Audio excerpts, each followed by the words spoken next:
మీ vote ఎవరికి వేస్తారు?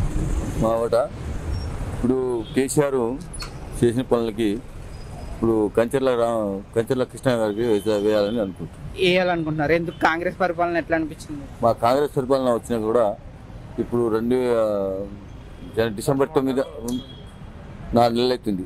కానీ ఇప్పుడు రుణమాఫీ చేద్దాం అనుకున్నారు. మళ్ళీ ఆ గ్యాస్ 500 వేస్తూ ఉన్నారు. ఇప్పుడు దాకా ఏది మాకు సౌకర్యం ఏది మాత్రం ఇప్పుడు దాకా ఏది చేయలేదు. కాబట్టి మళ్ళీ కేసీఆర్ చేసిన అభివృద్ధి గురించి వాళ్ళకి ఓటు వేయాలని మేము అనుకుంటున్నాం. ఓటు వాళ్ళకి ఇస్తాం. కంచెర్ల కృష్ణారెడ్డి గారికి ఎందుకు వేయాలనుకుంటున్నారు ఓటు? కంచెర్ల కృష్ణ గారికి ఎందుకు వేయాలనుకుంటే ఇప్పుడు టీఆర్ఎస్ వల్ల అభివృద్ధి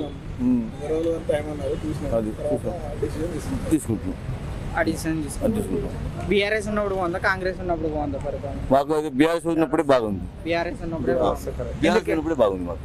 కాంగ్రెస్ వచ్చిన కాడి నుంచి వాటర్ ప్రాబ్లం, కరెంట్ ప్రాబ్లం అంటున్నారు. బీఆర్ఎస్ ఉన్నప్పుడు కూడా అదే ఉండేదా? అదే ఉంది. బీఆర్ఎస్ ఉన్నప్పుడు అది లేదు. మాకు టీఆర్ఎస్ వచ్చిన కాడి నుంచి మాకు ఏది మాత్రం ఇంత హాని కూడా మాకు ఏది జరగలే. కానీ కాంగ్రెస్ వచ్చిన కాడి నుంచి కరెంటు ప్రాబ్లం, నీళ్ళ ప్రాబ్లం, మళ్ళీ వాటర్ నీళ్ళు రావడం, దాని గురించి మాకు చాలా ప్రాబ్లం. రైతు బంధు లేదు. మన టీఆర్ఎస్ ఉన్నప్పుడు 10 నెలలు రైతు బంధు కరెక్ట్ గా పడేదా మీకు? కరెక్ట్గా చెప్పగానే 2వ రోజు మాకు సెల్లు మోగేది. కాంగ్రెస్ వచ్చిన కాడి నుంచి ఏం లేదు మాకు. సెల్లు స్విచ్ ఆఫ్ మొత్తం ఖరాబ్ అయింది. మీరన్నా ఎవరు చెప్పిన అదే మాట. అదే మాట. టీఆర్ఎస్